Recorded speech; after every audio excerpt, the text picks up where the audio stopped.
যেদিন সিংহায় ফুঁক দেওয়া হবে তখন তোমরা দলে দলে বেরিয়ে আসবে। ওয়াফুতিহাতিস সামাউ ফাকানাত আবওয়াবা, আর আকাশ সমূহ খুলে দেওয়া হবে, তখন তা শুধু দরজা আর দরজা হয়ে যাবে। ওয়াসুইয়িরাতিল জিবালু ফাকানাত সারাবা, আর পাহাড় সমূহকে চালিয়ে দেওয়া হবে, ফলে তা মরীচিকায় পরিণত হয়ে যাবে। তেলাওয়াতকৃত আয়াতের এই হচ্ছে তর্জমা। সূরা নাবা হচ্ছে, নবী করিম সাল্লাল্লাহু আলাইহি সাল্লাম বলেছেন, কেউ যদি দুনিয়ায় বেঁচে থাকা অবস্থায় পরকালীন দৃশ্য চোখে দেখতে চায়, সেজন্য সূরা আন-নাবা, সূরা আল-মুরসালাত, সূরা আন-নাজিআত, সূরা আল-ইনফিতার, সূরা আত-তাকবীর, এই সূরাগুলি যেন পড়ে, তাহলে কিয়ামতের দৃশ্য নিজ চোখে অবলোকন করতে পারবে। সুবহানাল্লাহ বলেন।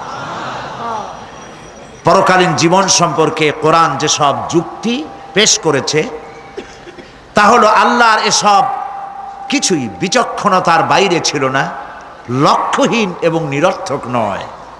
আল্লাহ পাক বলছেন, আফাহাসিবতুম আন্নামা খালাকনাকুম আবাসা ওয়া আন্নাকুম ইলাইনা লা তুরজাউন। তোমরা কি ভেবেছো যে তোমাদেরকে সৃষ্টি করা হয়েছে খামোখা, আর তোমাদেরকে আমার কাছে ফিরে আসতে হবে না? এটাই কি মনে করেছো? আল্লাহ রাব্বুল আলামিন কোরআনে কারীমের অন্যত্র বলেন, আয়াহসাবুল ইনসানু আইয়ুতরাকা সুদা। মানুষ কি ভেবেছে যে তাদেরকে নিরর্থক আমি সৃষ্টি করেছি? মোটেই না। ওয়ামা খালাকনাস সামাওয়াতি ওয়াল আরদা ওয়ামা বাইনাহুমা লাইবিন। আল্লাহ পাক বলেন, এই আকাশ আর জমিন আর এর মধ্যবর্তী যা কিছু আমি সৃষ্টি করেছি, কোনোটাকে খেল তামাশার বিষয়বস্তু করে তৈরি করি নাই, নিরর্থক করে বানাই নাই। প্রত্যেকটি সৃষ্টির পেছনে বিচক্ষণতার দাবি হিসেবেই সৃষ্টি করা হয়েছে। বিরাট কারণ রয়েছে, খামোখা বানানো হয় নাই। এই পৃথিবীর একদিন শেষ হয়ে যাবে, এই বিশ্ব ব্যবস্থার একদিন পরিসমাপ্তি হয়ে যাবে। এই আকাশ থাকবে না, এই জমিন থাকবে না। বিশ্বাস করেন? আর যারা জবাব দিলেন না, বিশ্বাস করেন? এই আকাশ, এ জমিন, এ মানব গোষ্ঠী কিছুই থাকবে না, একদিন সব শেষ হয়ে যাবে। বিশ্ব ব্যবস্থার পরিসমাপ্তি কিভাবে ঘটবে? কোরআনে কারিমে আল্লাহ রাব্বুল আলামিন পরিষ্কার করে বলে দিচ্ছেন। লক্ষ্য করো কেমনে এই পৃথিবীকে ধ্বংস করা হবে। আল্লাহ পাক কোনো জিনিসকে গোপন রাখেন নাই, ওপেন সিক্রেট, সবগুলিকে খুলে খুলে আল্লাহ বয়ান করে দিয়েছেন। এই পৃথিবী আল্লাহ রাব্বুল আলামিন কেমনে ধ্বংস করবেন, কেমনে কিয়ামত হবে, বিশ্ব ব্যবস্থার পরিসমাপ্তি কেমনে হবে, আল্লাহ পাক কোরআনে কারিমে বলেন, ইযাস সামাউ ফাতারাত ওয়া ইযাল কাওয়াকিবু তাসারাত ওয়া ইযাল বিহারু ফুজ্জিরাত ওয়া ইযাল কুবুরু বুসিরাত। ইযাস সামাউ ফাতারাত, আকাশসমূহ বিদীর্ণ হয়ে যাবে, দীর্ণ বিদীর্ণ হয়ে যাবে। কাতাইয়ে সিজিল্লি লিল কুতুব, কিতাবের পৃষ্ঠা যেমন একটার উপরে একটা পড়ে, শুনতেছেন কথা? বইয়ের পাতা যেমন একটার উপরে একটা পড়ে, এভাবে উল্টাতে থাকলে অনুরূপভাবে আকাশসমূহ একটার পর একটা বইয়ের পাতার মতো পড়ে ভেঙ্গে চুরে চুরমার হয়ে যাবে। সুবহানাল্লাহ। ওয়াইদাল কাওয়াকিবু তাসারাত, সমস্ত তারকাগুলি বিক্ষিপ্ত হয়ে পড়তে থাকবে। তারকা, আপনারা কি মনে করেন নাকি যে তারকাগুলি আতশবাজি যেমন ফুটকে ফুটকে ওঠে, ওই রকম কতগুলি ছিটকে ছিটকে পড়বে, চোখে দেখা যাবে, মাটির সাথে কিছুই পড়বে না, এরকম মনে করেন নাকি? তারকা সম্পর্কে আপনাদের ধারণা কি? বিশাল তারকা। কত তারকা! সমুদ্রের বেলাভূমিতে দাঁড়িয়ে বালুকণাগুলি, সমুদ্রের বালুকণাগুলি গোনা যদি সম্ভব হয়, আল্লাহর আকাশে কত তারকা গুণে শেষ করা যাবে না। এ তারকা এতটুক নয়, যতটুক আপনি দেখেন বিশাল তারকা। যে সূর্য পৃথিবীর চাইতে 13 লক্ষ গুণ বড়, এরকম 1.5 থেকে 2 অথবা 3 কোটি সূর্য খাইয়া পেটের মধ্যে হজম করতে পারে এমন হাজার হাজার বিলিয়ন বিলিয়ন তারকা আল্লাহ পাক গ্যালাক্সির মধ্যে পয়দা করে রেখেছেন। এগুলি যখন ছিটকা পড়তে থাকবে পৃথিবীর উপরে, ওয়াইদাল কাওয়াকিবুন তাসারাত, সমস্ত তারকাগুলি বিক্ষিপ্ত হয়ে পড়তে থাকবে। ওয়াইদাল বিহারু ফুজ্জিরাত, সমুদ্রগুলি দীর্ণ বিদীর্ণ হয়ে যাবে, সমুদ্রের পানিগুলি নিঃশেষিত হয়ে যাবে, তলদেশ ফেটে যাবে এবং তলদেশ থেকে অগ্নি উদ্গীরণ হতে থাকবে, সমুদ্রের তলদেশ থেকে। বিশ্বাস করেন? এই মাটির মধ্যে আছে না আগুন? পাথর পোড়াইয়া আলকাত্রার মতো লাভা বানাই দিতে পারে এমন প্রচন্ড উত্তপ্ত আগুন রয়েছে মাটির ভেতরে। সমুদ্রের পানিসমূহ নিঃশেষিত হয়ে যাবে, দীর্ণ বিদীর্ণ হবে, সেখানে আগুন জ্বলতে থাকবে। কি ভয়াবহ দৃশ্য হবে! আর কবরের মধ্যে যা কিছু আছে কবরগুলি তা উদ্গীরণ করে দেবে।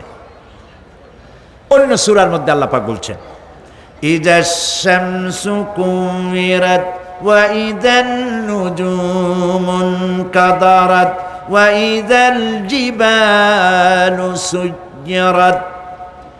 যখন সূর্যকে ঢেকে দেওয়া হবে, বিশাল সূর্যটা হারায় যাবে, আর তারকাগুলো বিপর্যস্ত হয়ে যাবে, পাহাড়গুলিকে চালিয়ে দেওয়া হবে। ফাইদান নুজুমু তুমিসাত ওয়া ইদাস সামাউ ফুরিজাত ওয়া ইদাল জিবালু নুসিফাত। যখন তারকা স্থিমিত হয়ে যাবে, তারকাগুলিতে কোনো আলো থাকবে না, আসমান বিদীর্ণ হবে, পাহাড় সমূহ উড়ে দেওয়া হবে। সুবহানাল্লাহ বল। পাহাড়গুলি উড়ায় দেওয়া হবে। অবস্থা লক্ষ্য করেন, আকাশ ভেঙে ভেঙে পড়তেছে, তারকাগুলি বিক্ষিপ্ত হয়ে পড়তেছে, সব সমুদ্রের পানি শেষ হয়ে গিয়েছে, সমুদ্রের তলদেশ ফেটে ফেটে অগ্নি উদ্গীরণ করে দিচ্ছে, সূর্য ঢাকা পড়ে গেছে। মহান আল্লাহ রাব্বুল আলামিন বলেন, শুধু সূর্য ঢাকা পড়বে না, মানুষেরা দেখতে পাবে। ফাইদা বারিকাল বাসারু ওয়া খাসাফাল কমারু ওয়া জুমিআশ শামসু ওয়াল কমার। যখন চক্ষু বিস্ফারিত হবে, মানুষের চোখগুলি ছানা বড় হয়ে যাবে। এই দৃশ্য দেখে চাঁদে আলো নাই, সূর্যতে আলো নাই, চাঁদ আর সূর্য দুটি একাকার হয়ে যাবে। আল্লাহ পাক বলছেন, ওয়া হুমিলাতিল আরদু ওয়াল জিবালু ফাদুক্কাতা দাক্কাতান ওয়াহিদা। জমিন আর পাহাড়গুলোকে এর মধ্যে সংঘর্ষ বাঁধিয়ে দেওয়া হবে, পাহাড়গুলি উঁচু করে মাটির উপরে আছাড় মারা হবে, একই আঘাতে পাহাড়গুলি চূর্ণ বিচূর্ণ হয়ে যাবে। সুবহানাল্লাহ। এই কথার মধ্যে কোনো ভুল আছে? কেবলমাত্র কাফের, বেঈমান, তাদের কলিজায় কথা ভয়ের সৃষ্টি না করতে পারে। ইমানদারদের কলিজা ফেটে যাওয়ার কথা। কি ভয়াবহ দৃশ্য! তারকা পড়তেছে, আকাশ ভাঙতেছে। খালি রাশিয়ার একটা রকেট বহু বছর পর্যন্ত মহাশূন্যে উঠতেছিল, একদিন পত্রপত্রিকায় দেখতে পেলাম ওইটা ভাঙে পড়বে, ওইটার মেয়াদ শেষ হয়ে গেছে, ভাঙে পড়বে। বিশ্ব মহাচিন্তায় পড়ে গেল, কোন দেশে পড়বে? যদি কোনো দেশের উপরে পড়ে সে দেশ শেষ হয়ে যাবে, বিল্ডিং, মানুষ, স্থাপনা সব চূর্ণ বিচূর্ণ হয়ে যাবে, ভয়তে অস্থির। রাশিয়ার বিজ্ঞানীরা চেষ্টা করলো সেটাকে সরাইয়া কোনো জমিনে যাতে না পড়ে মহাসমুদ্রে ভালাবার জন্য চেষ্টা করতে লাগলো। মনে আছে ঘটনা আপনাদের? পত্রপত্রিকা যারা পড়ে মনে থাকারই কথা। রাশিয়ার একটা রকেট, এটার কত বড় হবে, ওইটা ভেঙে চুরে পড়বে, সে ভয়তে দুনিয়া অস্থির। আর আল্লাহ পাক বলছেন, এতে কোনো সন্দেহ নাই, আকাশ একটার পর একটা ভেঙে চুরে চুরমার হয়ে পড়তে থাকবে, তারকাসমূহ বিক্ষিপ্ত হয়ে পড়বে, দরিয়া দীর্ণ বিদীর্ণ হয়ে যাবে, চন্দ্র আর সূর্য ধাক্কা লেগে একাকার হয়ে যাবে, চাঁদে আলো নাই, সূর্যে আলো নাই, অন্ধকার এক বিভীষিকাময় পূর্ণ হয়ে যাবে গোটা বিশ্ব। পাহাড়গুলো উঁচু করে মাটির উপরে আছাড় মারা হবে, এক ধাক্কায় পাহাড়গুলো ভেঙে চুরে চুরমার হয়ে যাবে। সুবহানাল্লাহ। এই অবস্থা যখন, এই ভয়ঙ্কর পরিস্থিতি যারা লক্ষ্য করবে, আল্লাহ রাব্বুল আলামিন বলেন মানুষেরা ভয় অস্থির হয়ে দৌড়দৌড়ি আরম্ভ করবে। ইয়াকুলুল ইনসানু ইয়াউমাইদিন আইনাল মাফার। মানুষেরা পাগলের মতো শুধু দৌড়াদৌড়ি করবে আর বলবে পালাবো কোথায়, ভাগবো কোথায়, কোথায় যাব? আল্লাহ রাব্বুল আলামিন জবাবে বলেন কাল্লা লা ওয়াজারা ইলা রাব্বিকা ইয়াউমাইদিনিল মুস্তাকার। কখনই নয়, ভাগবার জায়গা নাই, পালাবার জায়গা নাই, আল্লাহ রাব্বুল আলামিনের আশ্রয় ছাড়া কোনো আশ্রয় নাই। এই বিভীষিকাময় দৃশ্য হয়ে যাবে, সব মরে যাবে, কেউ বাঁচবে না। মালাকুল মউতকে আল্লাহ পাক জিজ্ঞেস করবেন কে এখন বেঁচে আছে আর কারা বেঁচে আছে? তিনি বলবেন হযরতে জিবরাইল, হযরতে মিকাইল, হযরতে ইসরাফিল। আল্লাহ পাক নির্দেশ করবেন এদের জান কবজ করো। ইসরাফিল, মিকাইল জান কবজ হবে। হযরতে জিবরাইল আমিন শাদীদুল কুওয়া, প্রচন্ড ক্ষমতা আল্লাহ তাকে দান করেছেন, সুবহানাল্লাহ বলেন। দুনিয়ার সব নবীদের কাছে বাণী বহন করে নিয়ে আসছেন পূর্ণ অথেন্টিসিটির সাথে, সুবহানাল্লাহ। আল্লাহ পাক যাকে বলেছেন রূহুল আমিন, নবী করিম সাল্লাল্লাহু আলাইহি ওয়াসাল্লামের মেরাজের রাত্রে যে কথা বলা হয়েছে ওয়ালাকাদ রাহু বিল উফুকিল মুবিন, পশ্চিম দিক বলয় তিনি যা দেখতে পেয়েছিলেন, তাফসীর বলছে হযরতে জিবরাইলের পূর্ণ আকৃতিতে নবী করিম সাল্লাল্লাহু আলাইহি ওয়াসাল্লাম তাকে দেখতে পেয়েছিলেন। হযরতে জিবরাইল যখন দুনিয়া আসেন, কোন কোন কিতাবে লেখা হয়েছে 600 ডানা আছে তার, দুই ঝাপটায় আকাশ থেকে জমিনে চলে আসেন, সুবহানাল্লাহ। হযরতে জিবরাইলকে আল্লাহ পাক বলবেন তাকে মওত দাও, হযরতে জিবরাইলও বিদায় হয়ে যাবে। আল্লাহ প্রশ্ন করবেন এখন আর কে বাকি? মান বাকিয়া ইয়া মালাকাল মউত। মালাকুল মউত বলবেন হে আল্লাহ তাআলা, এখন তোমার সামনে আমি দাঁড়িয়ে আছি, আর কেউ নাই। আল্লাহ পাক বলবেন মুত ইয়া মালাকাল মউত। আল্লাহু আকবার। মুত ইয়া মালাকুল মউত, মরে যা, মরে যা। মালাকাল মউত মরে চলে যাবে, এরপরে আর কেউ নাই। আল্লাহ রাব্বুল আলামিন এই অবস্থায় কত বছর কত কাল চলে যাবে আল্লাহ পাক ভালো জানেন, কেউ নাই। আজকের রাজত্ব কার? আল্লাহ প্রশ্ন করবেন আজকের রাজত্ব কার? আল্লাহ পাক আওয়াজ দিবেন, বলবেন আজকের রাজত্ব কার? কোনো জবাব নাই, আকাশের নাই, জমিনের নাই, আকাশও তো নাই, কারো কোনো জবাব নাই। আল্লাহ পাক বলবেন লিল্লাহি ওয়াহিদুল কাহ্হার। আজ একমাত্র রাজত্ব হচ্ছে পরাক্রমশালী আল্লাহ রাব্বুল আলামিনের। আল্লাহ পাক বলবেন, ইয়া দুনিয়া আইনা শুজারুকি, হে পৃথিবী তোর গাছগুলা কই? ইয়া দুনিয়া আইনা জিবালুকি, হে পৃথিবী তোর পাহাড়গুলা কই? আইনাল জব্বারিন, স্বৈরাচারেরা কোথায়? কারো কোনো জবাব হবে না। আল্লাহ পাক এরপরে আবার মানুষগুলিকে চিন্তা করবে, সুবহানাল্লাহ, ওয়া ইযাল কুবুরু বু'সিরাত, যা কিছু মাটির মধ্যে লুক্কায়িত ছিল সবগুলি আল্লাহ পাক বের করে নিয়ে আসবেন। হাসরের ময়দান হবে, উপস্থিত হবে সমস্ত মানুষ, কেউ পলায়ে থাকতে পারবে না কোথাও। কুমিরে যারে খাইছে, বাঘে যারে খেয়েছে, আগুনে যারে পোড়াইছে, পানিতে যে পচে গেছে, পোকামাকড়ে যারা খেয়েছে, কোনো পথ নাই। সবাই আল্লাহর দরবারে উঠবে, পায়ে জুতা নাই, মাথায় কাপড় নাই, পরনে কোনো কাপড় চোপড় নাই, উলঙ্গ উলাঙ্গিনী। উম্মুল মুমিনিন হযরতে আয়েশা সিদ্দিকা রাদিয়াল্লাহু তাআলা আনহা, নবী করিম সাল্লাল্লাহু আলাইহি ওয়াসাল্লামের জবান মোবারকে এটা শুনে কেঁদে ফেললেন। বললেন, ইয়া রাসূলুল্লাহ, আমারও কি সেই অবস্থা হবে?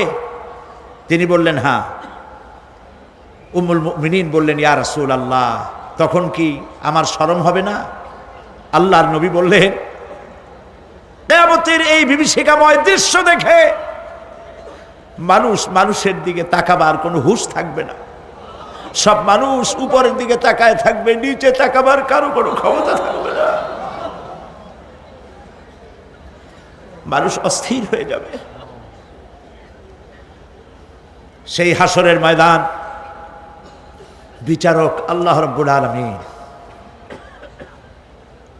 প্রত্যেকটি মানুষকে তার কৃতকর্মের জন্য হিসাব দিতে হবে। আল্লাহ রাব্বুল আলামিন বলেন,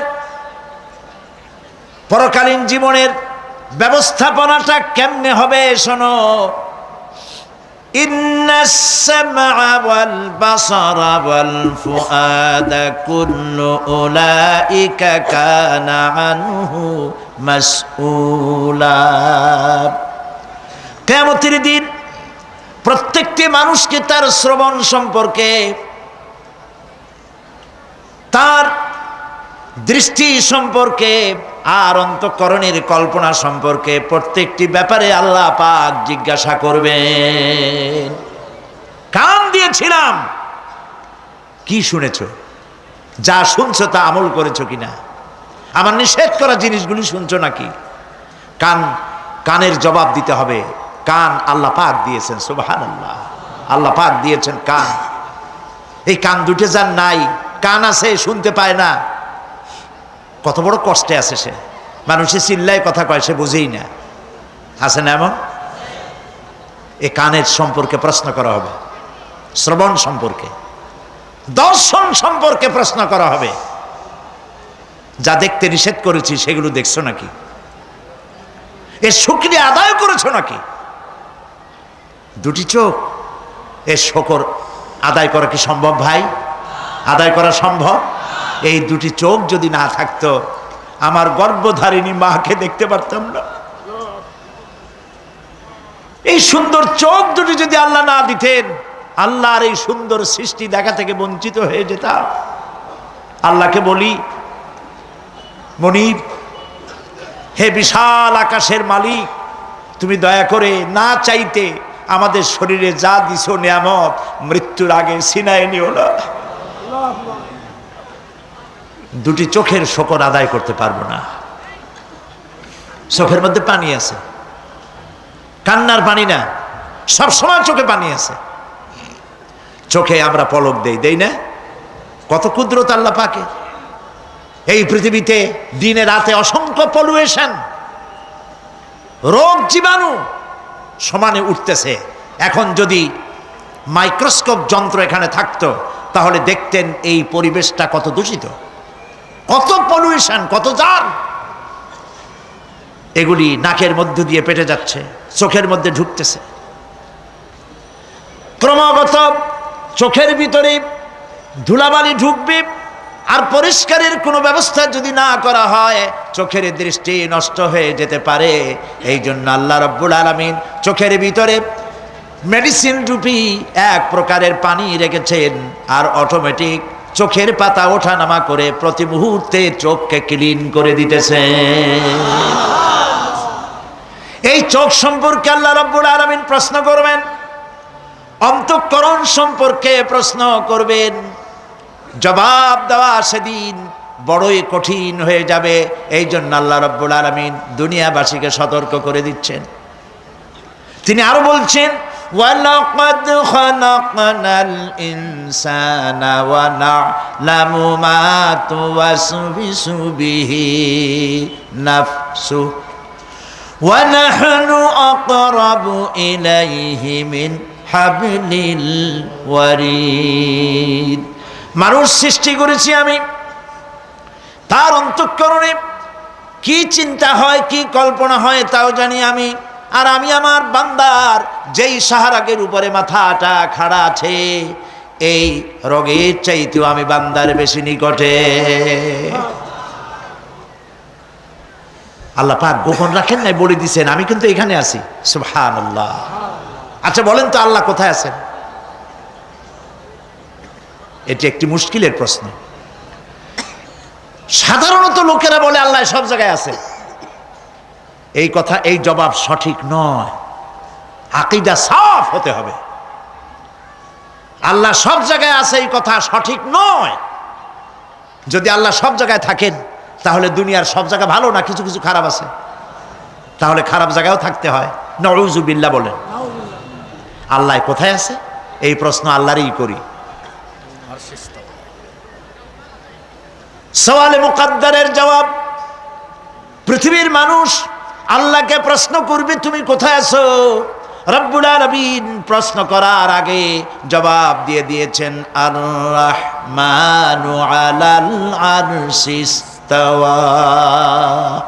আল্লাহ পাক আরশে আজিমে আছেন। কোথায় আছেন বলে? এক আঙ্গুল আকাশের দিকে উঁচু করে বলেন আল্লাহ কোথায় আছেন? আরশে আজিমে আছেন। সুবহানাল্লাহ। তবে আরশে আজিমে আছেন যে অবস্থা এমন নয় যে তিনি সাংঘাতিক রকমের কুয়াশার কারণে বাংলাদেশে কি হইতেছে তা দেখতে পান না। সে আল্লাহ রাব্বুল আলামিন সব কথা পরিষ্কার করে বলেছেন আমি তোমার ঘাড়ের কাছে। তার মানে আল্লাহর ইলম, তার নজর, তার সামা এবং তার বাসার, তার দেখা, তার শোনা, তার ইলম সবটা আমাকে ঘিরে আছে, আমি তার বাইরে নাই। আল্লাহ মানুষকে সতর্ক করতেছেন, মা ইয়ালফিযু মিন কাওলিন ইল্লা লাদাইহি রাকীবুন আতীদ। মানুষ এমন কোনো কথা বলে না যা আমার ফেরেশতারা রেকর্ড করে না রাখে। যা করো তাও লেখা হয়, যা বলো তাও লেখা হয়ে যায়। দুনিয়ায় গোয়েন্দা বিভাগ আছে, আমার দেশে গোয়েন্দা বিভাগ আছে না? কি নাম কত দুই একটা আন্দাজে কইলো আছে। CID, DIB, DFI, army intelligence, কত রকম গোয়েন্দা আছে, কত বাহিনী আছে আপনি টের পাবেন না। পাগড়ি একটা বান্ধি আপনার সামনে বসা, আপনি বুঝবেন না যে আপনার আমলনামা রেকর্ড করতেছে ওখানে বসে। আপনি তো মনে করেছেন দরবেশ সাহেব 6 সেল্লা দিয়ে আসছে, কিন্তু তিনি গভর্নমেন্ট অফিসার, আপনার সর্বনাশ করতেছে, আপনি টের পাচ্ছেন না। এটা যদি মানুষের রাষ্ট্র ঠিক রাখার জন্য দুনিয়ার সরকারের দরকার হয়, তাহলে আল্লাহ পাকের এই বিশাল সাম্রাজ্য রক্ষা করার জন্য আল্লাহর গোয়েন্দা বিভাগ নাই?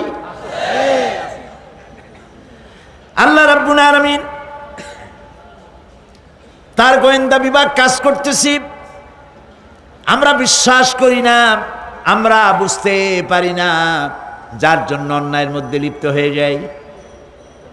একবার আমি লন্ডন থেকে, লন্ডন শহরে রাত্রে যাচ্ছি, রাত 2টা-2:30 হবে। প্রতিমধ্যে রেড সিগন্যাল জ্বলল, গাড়িটা থামায় দিল, সামনে আর গাড়ি টাড়ি নেই। আমি ড্রাইভারের বললাম যে গাড়ি টাড়ি তো নাই সামনে, আমরা তো ইচ্ছা করলে যেতে পারি। ড্রাইভার বলল পারি, কিন্তু যাব না। কেন যাবেন না? বলল যে এই সিগন্যালের সাথে ক্যামেরা আছে, অটোমেটিক ক্যামেরা। আমি যদি এখান থেকে এটাকে ক্রস করি তাহলে আগামীকাল কোর্ট থেকে আমার নামে চিঠি আসবে। রাত 2:45, এই রঙের গাড়ি, এত নাম্বার গাড়ি, এবং আপনার চেহারা শরীফ এই, আপনি রাত 2:45 সময় রেড সিগন্যাল অমুক এলাকা থেকে ক্রস করেছেন, মেহরবানি করে কোর্টে আসেন আর জরিমানা দিয়ে যান। এই লোকটি এইখানে ক্যামেরা আছে, এটা চোখে দেখছে, সেই জন্য বিশ্বাস করলো।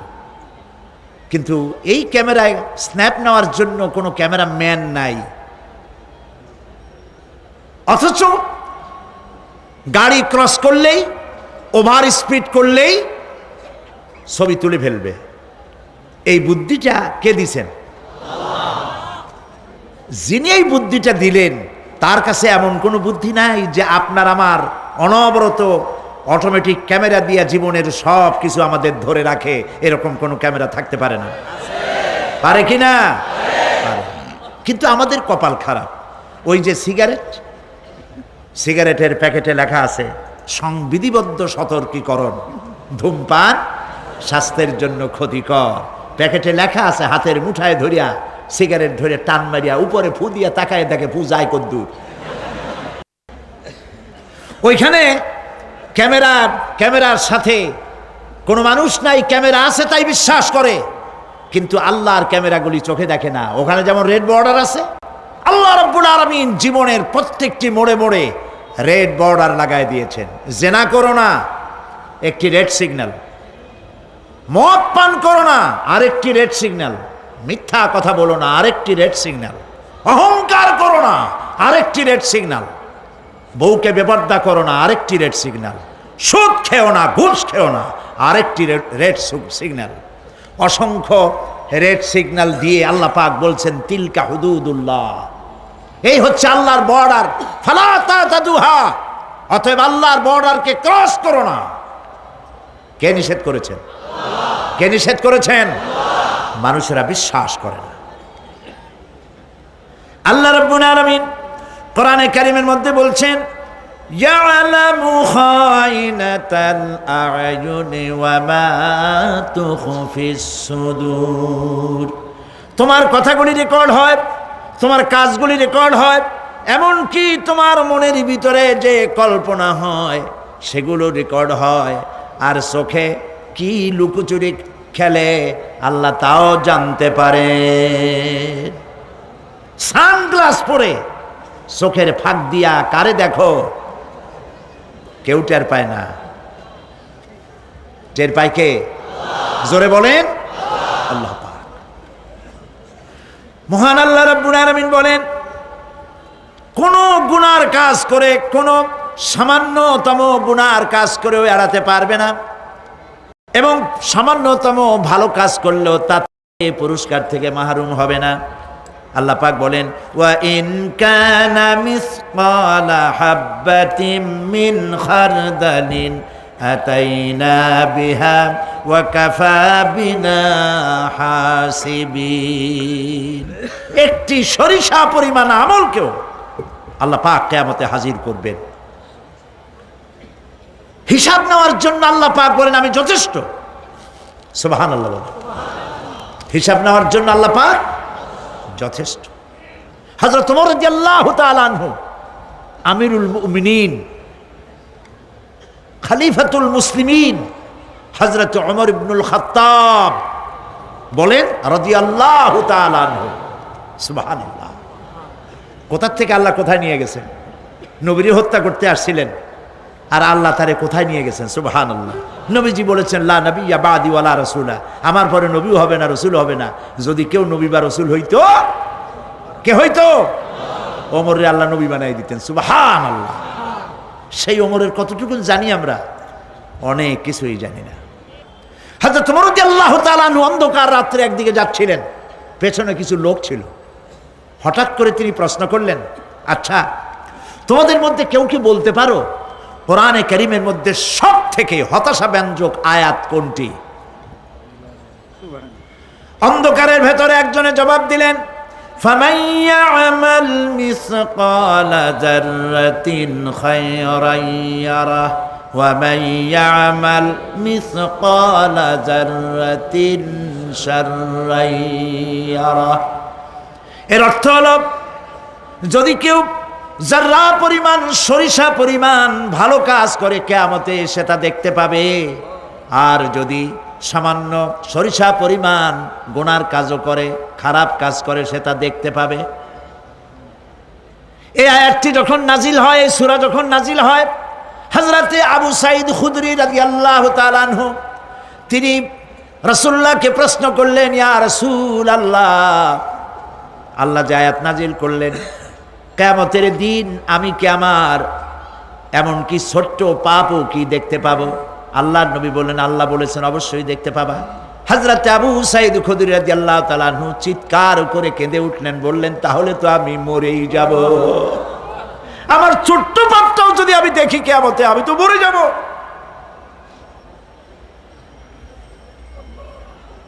হযরত ওমর রাদিয়াল্লাহু তাআলা আনহু অন্ধকারের ভিতরে হাঁটতেছেন আর কাঁদতেছেন, হাঁটতেছেন আর কাঁদতেছেন। কিছু দূর অগ্রসর হয়ে তিনি প্রশ্ন করলেন, আচ্ছা কেউ কি বলতে পারো কোরআনে কারীমের মধ্যে সব থেকে আশা ব্যঞ্জক আয়াত কোনটি? পেছন থেকে অন্ধকারের ভেতর থেকে আওয়াজ এলো, লা তাকনাতু মির রাহমাতিল্লাহ, আল্লাহর রহমত থেকে, দয়া থেকে নিরাশ হয়ে যেও না, হতাশ হয়ে যেও না। হযরত ওমর কাঁদতে কাঁদতে জিজ্ঞেস করলেন, তোমাদের মধ্যে আব্দুল্লাহ ইবনে মাসউদ আছে নাকি? হযরত আব্দুল্লাহ ইবনে মাসউদ বললেন, আমি তো বললাম, আমি জবাব দিলাম। সুবহানাল্লাহ। রাইসুল মুফাসসিরিন হযরত আব্দুল্লাহ ইবনে মাসউদ রাদিয়াল্লাহু তাআলা আনহু, তার পা খুব ছোট ছিল। হাদিস শরীফে এসেছে, সাহাবীরা তার পা দেখে একটু মুস্কি মুস্কি হাঁটতেছিল, এত ছোট পা। নবী করিম সাল্লাল্লাহু আলাইহি ওয়াসাল্লাম বললেন, আব্দুল্লাহ ইবনে মাসউদের পা ছোট দেখে হেসো না, কিয়ামতের দিন আব্দুল্লাহ ইবনে মাসউদের ছোট্ট পাটা উহুদ পাহাড়ের চাইতে ওজন বেশি হয়ে যাবে। সুবহানাল্লাহ, সুবহানাল্লাহ। প্রিয় ভাই সব, এই হচ্ছে নবী করিম সাল্লাল্লাহু আলাইহি ওয়াসাল্লাম।